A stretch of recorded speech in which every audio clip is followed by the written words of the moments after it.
की मौत कैसे हुई, वसीम की मौत पर हंगामा क्यों मचा हुआ है, पूरा पंचनामा इस रिपोर्ट में देखिए।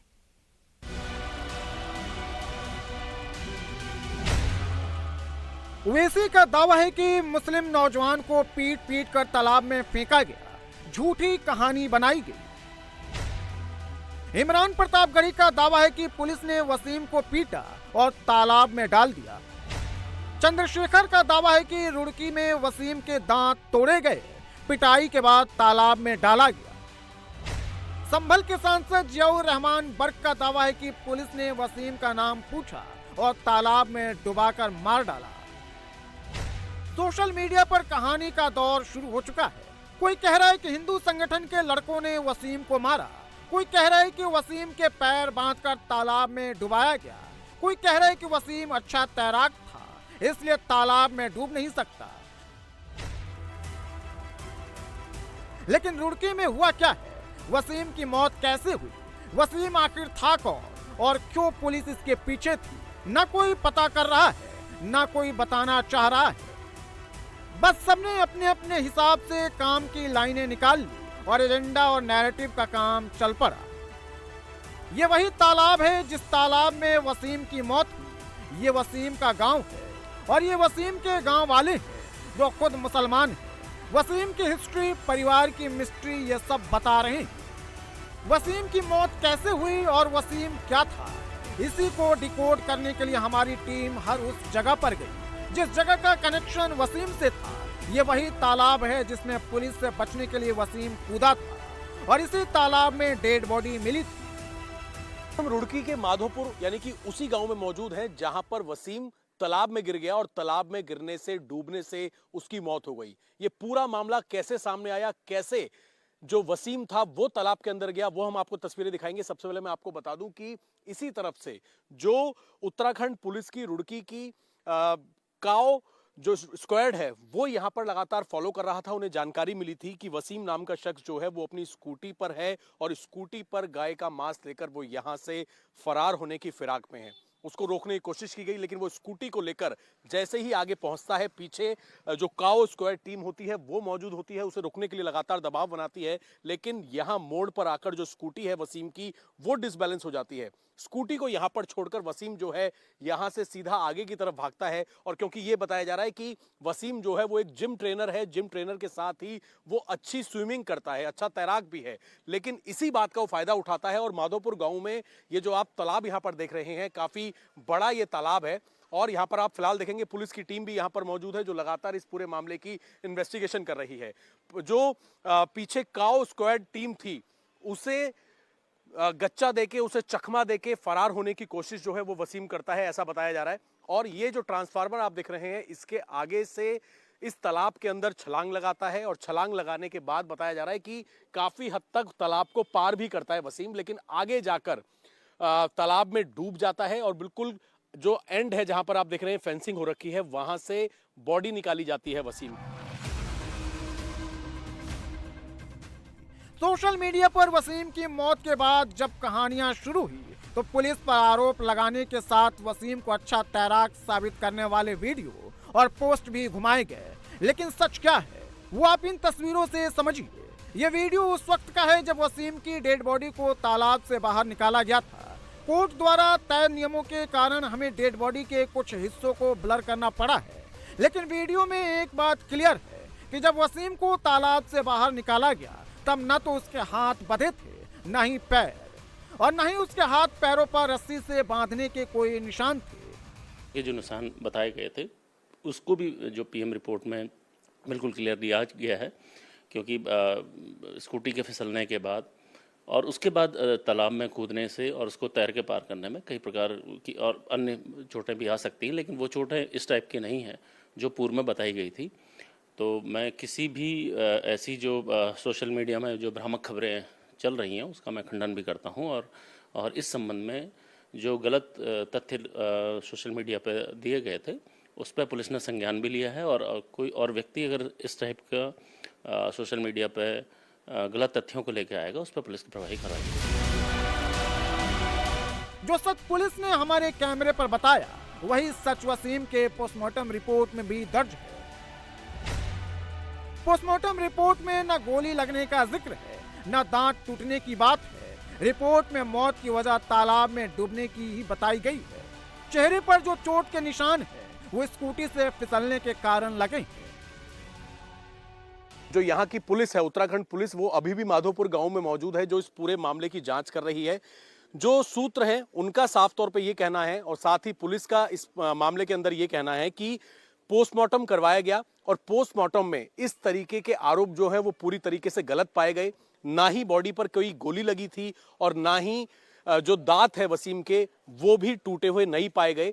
पोस्टमार्टम रिपोर्ट में इस बात का खुलासा हुआ है कि ये जो माधोपुर का तालाब है, इस तालाब में पानी में डूबने से, दम घुटने से वसीम की मौत हुई है। ये पोस्टमार्टम रिपोर्ट जो है वो पुलिस को मिल गई है, और इसी वजह से पुलिस का साफ तौर पे ये कहना है कि जो लोग इस तरीके के झूठे आरोप लगा रहे हैं या फिर सोशल मीडिया पर ये बात कह रहे हैं कि गोली मारी गई और तोड़ा गया, दांत तोड़े गए, मारकर इसमें वसीम की बॉडी को फेंका गया, वो सभी आरोप झूठे हैं। और ऐसे जो लोग सोशल मीडिया पर झूठी भ्रामक खबर फैला रहे हैं उन पर भी पुलिस कार्रवाई कर रही है, और पुलिस ने एक मुकदमा जो है वो भी दर्ज किया है, जो इस पूरे मामले को गलत खबर सोशल मीडिया पर फैला रहे हैं। अब अगर वसीम के अच्छे तैराक होने की बात करें तो जिस तालाब में वसीम कूदा था, जिस तालाब से पुलिस ने वसीम को निकाला था, वो भले ही छोटा था लेकिन उसमें दलदल था, और अगर कोई इंसान दलदल में फंस जाए तो फिर बाहर निकलना मुमकिन नहीं होता। पुलिस पर एक आरोप ये भी लग रहा है कि वसीम को पुलिस ने नहीं बचाया, जानबूझकर डूबने दिया। लेकिन पुलिस वसीम को बचा क्यों नहीं पाई, इसकी वजह आप खुद पुलिस से सुन लीजिए। पीएम रिपोर्ट में और पुलिस की जो कार्रवाई है वो बिल्कुल जो प्रोफेशनल तरीके से पुलिस कार्रवाई करती है उसी तरीके से की गई थी, और ये एक हादसा है जैसे मैं कहूँगा जिसमें ये घटना हो गई। इसमें पुलिस के द्वारा एक आरोप ये लगता है कि उसको नहीं बचाया गया। पुलिस के द्वारा प्रयास जरूर किए गए, लेकिन क्योंकि वो काफ़ी कीचड़ में था और दूसरी साइड में था, मतलब जिधर साइड से हम चेकिंग कर रहे थे वो पार करके कभी दूसरी साइड को चला गया था, तो वहाँ पर पहुँच पाना पुलिस के लिए उस समय संभव नहीं था, इसलिए उसमें डिले हुआ। और वहाँ पर जो वहाँ के लोग हैं, जो उनके जो परिजन भी हैं, उनके द्वारा भी वहाँ लगातार विरोध किया जा रहा था। उसको लेते हुए चीज़ों की जो कार्रवाई त्वरित की जा सकती थी उसको नहीं की जा सकी। उत्तराखंड में वसीम की मौत पर पुलिस और सरकार पर सवाल उठाया जा रहा है। सीबीआई जांच की डिमांड की जा रही है। वसीम को बेकसूर बताया जा रहा है, लेकिन वसीम और उसके परिवार का सच पुलिस के पास मौजूद है। पुलिस की फाइलों में वसीम और उसके परिवार की पूरी क्राइम कुंडली दर्ज है। तक के विरुद्ध ऑलरेडी 2020 में एक अभियोग और पंजीकृत, इसमें गौवंश संरक्षण अधिनियम में ही है। इसके पिताजी और उसके परिजनों के बीच में करीब 20 से ऊपर अभियोग पंजीकृत हैं, और इनके विरुद्ध गैंगस्टर की कार्रवाई भी पूर्व में प्रचलित है और गुंडा एक्ट की कार्रवाइयाँ भी प्रचलित हैं। तो उस परिप्रेक्ष्य में ये क्योंकि गौवंश संरक्षण अधिनियम के लगातार रडार में इस टाइप के जो कृत्य करते हैं वो लोग रहते हैं, इसी परिप्रेक्ष्य में उससे बचने के प्रयास में, इसके द्वारा ये जब बचने के प्रयास में उसने तालाब में छलांग लगाई और उसे पार करने की कोशिश में इसकी उस हादसे में इसकी मृत्यु हुई है। और वसीम के परिवार की क्राइम कुंडली खोले उससे पहले ये तस्वीर देख लीजिए। ये तस्वीर ज्यादा नहीं, बस कुछ साल पुरानी है। तस्वीर में जो शख्स सफेद दाढ़ी में नजर आ रहा है वो वसीम का पिता नसीम है, जो हाथ में चाकू लेकर अपने साथी की मदद से बीच सड़क पर गौकशी को अंजाम दे रहा है। जो लोग इसमें हिंदू मुसलमान वाला एंगल ढूंढ रहे हैं, वोट के लिए बीजेपी वर्सेज मुसलमान कर रहे हैं, वो आपको ये नहीं बताएंगे कि वसीम के परिवार के खिलाफ 2017 में एक पीआईएल हाईकोर्ट में फाइल हुई थी, और ये पीआईएल भी वसीम के मोहल्ले के ही मुसलमान लोगों ने दाखिल की थी। इस पीआईएल में वसीम के परिवार और पिता पर खुलेआम गोकशी का आरोप लगाया गया था। पीआईएल में कहा गया था कि नसीम और उसका परिवार खुलेआम गाय काटता है, जिससे गलियों में खून घरों के आगे बहता है। भयावह तस्वीर होती है। पीआईएल में कुल 7 लोगों को पार्टी बनाया गया था, जिसमें वसीम के परिवार और उसके साथियों को भी पार्टी और आरोपी बनाया गया था।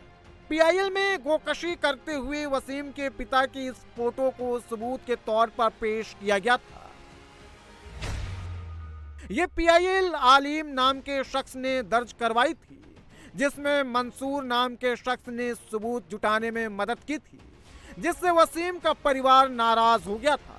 वसीम के परिवार वालों ने मंसूर की बुरी तरह पिटाई की थी, मंसूर के हाथ पैर तोड़ दिए थे, जिसके बाद वसीम के परिवार पर 307 यानी जान से मारने की कोशिश का मुकदमा दर्ज हुआ था।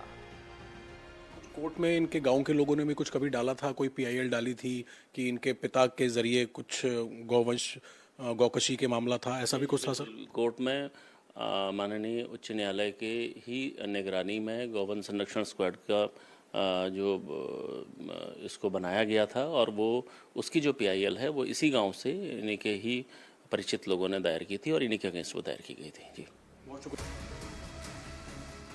वसीम का परिवार आदतन गौकशी करता है और इस काम में वसीम की पूरी फैमिली के साथ उसके चाचा और उसका परिवार भी शामिल है। इस पीआईएल के बाद उत्तराखंड में गौ संरक्षण स्क्वाड का गठन हुआ था। इतना ही नहीं, इस परिवार के कई लोगों पर गैंगस्टर एक्ट भी लगाया जा चुका है। वसीम के परिवार पर पहली बार मुकदमा दर्ज नहीं हुआ है या पहली बार पुलिस से पाला नहीं पड़ा है। वसीम के परिवार पर 50 से ज्यादा मुकदमे दर्ज है। वसीम के पिता 4 भाई हैं, नसीम, शब्बीर, निसार और इसरार, और इनके 6 बेटे हैं। इन सारे लोगों पर कोई ना कोई मुकदमा जरूर दर्ज है। वसीम के पिता नसीम पर कुल 8 मुकदमे हैं। नसीम पर गौकशी के साथ साथ गैंगस्टर एक्ट भी लग चुका है। वसीम पर इससे पहले भी इस साल 2020 में गोकशी का एक मुकदमा दर्ज हो चुका है। वसीम के चाचा नासिर के खिलाफ कुल 5 मुकदमे दर्ज हैं। इसमें भी गौ संरक्षण अधिनियम और पशु क्रूरता अधिनियम की धाराएं लगाई गई हैं। वसीम के चचेरे भाई जुल्फान पर भी 5 मुकदमे दर्ज हैं। जुल्फान पर भी गौ संरक्षण अधिनियम और पशु क्रूरता अधिनियम का केस दर्ज है। वसीम के चचेरे भाई इरफान पर 8 मुकदमे दर्ज हैं और इस पर गौकशी और पशु क्रूरता के साथ साथ गैंगस्टर एक्ट लगाया गया है। वसीम के चचेरे भाई चांद मियां पर 10 मुकदमे दर्ज हैं। इस पर गौकशी और गैंगस्टर एक्ट लग चुका है। वसीम के चचेरे भाई फरमान पर कुल 5 मुकदमे दर्ज हैं। इस पर भी गौकशी का आरोप लग चुका है। वसीम के एक और चचेरे भाई इकबाल पर अब तक कुल 4 मुकदमे दर्ज हुए हैं। 2 बार गौ संरक्षण अधिनियम के तहत केस दर्ज हुआ है। वसीम के चचेरे भाई रिजवान के खिलाफ 2 मुकदमे और चचेरे भाई सलमान के खिलाफ 3 मुकदमे दर्ज हैं। वसीम के परिवार की इसी क्राइम कुंडली के कारण उसका परिवार हमेशा पुलिस की रडार पर रहता था। यही वजह है कि जब वसीम गौ तस्करी को अंजाम दे रहा था तो पुलिस ने इनपुट मिलते ही फौरन एक्शन लिया और वसीम को पुलिस से बचने की कोशिश में अपनी जान गंवानी पड़ी। इस बीच जो गौवंश था जो पुलिस जो पकड़ा गया था उसको कुछ लोगों के द्वारा, उसके परिजनों के या उनके आसपास के लोगों के द्वारा जो एक्टिवा बाइक थी और जो गौवंश उसमें मिला था उसको वहाँ से हटा दिया गया। पुलिस ने इस पे भी संज्ञान में लिया था और लोगों को समझाने के बाद भी कई लोगों ने उसमें बीच में पढ़ के कि साहब ये युवक का इससे कोई रोल नहीं है, तो हमारे पास क्योंकि इसके फुटेजेस वगैरह सभी हैं और उसको भी हम लोग न्यायालय की प्रक्रिया में शामिल कर रहे हैं। पूर्व में भी जो वहाँ पर जो हमारा सोहलपुर गाड़ा या माधोपुर का जो एरिया है वहाँ पर लगातार इस प्रकार की शिकायतें मिलती रही हैं और पूर्व में भी कई मुकदमे वहाँ कायम हुए हैं। हरिद्वार जनपद में अब तक करीब 270 के आसपास मुकदमे गौवंश स्क्वाड के द्वारा कराए गए, जिसमें करीब 10,000 किलो से ऊपर गौवंश प्राप्त हुआ था। तो इसी क्रम में ये भी एक कार्रवाई थी। लेकिन वसीम का परिवार सच स्वीकारने को तैयार नहीं है। वो पुलिस को ही वसीम की मौत का जिम्मेदार बता रहा है।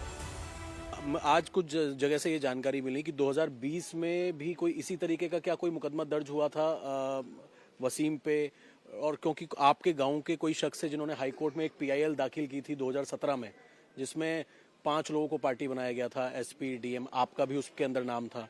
तो क्या पहला कोई पुलिस से कुछ चल रहा था पहले? नहीं, कोई हमारा तो कोई मामला नहीं था जी। हमारे यहाँ तो ये पार्टी बंडी का मामला है, अपना फंसा दो, कोई मौके पर पकड़ा गया किसी को पकड़ कर ले गए।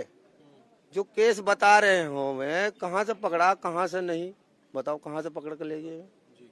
जेल गया मोनू कभी नहीं गया। 1-1:30 बजे की बता रहे लगभग, और खबर मिली और फिर सुबह के वक्त कि जी वो डूब कर मर गया। वो कैसे डूब कर मर गया, उसके पेट में पानी नहीं, उसको चोट कैसे आ गई। अगर वो डूब रहा तो चोटें कहाँ से दिख रही। हाँ जी, उसको चोट किस कदर की हो, जो डूबता है उसको तो कोई निशान नहीं चोट का।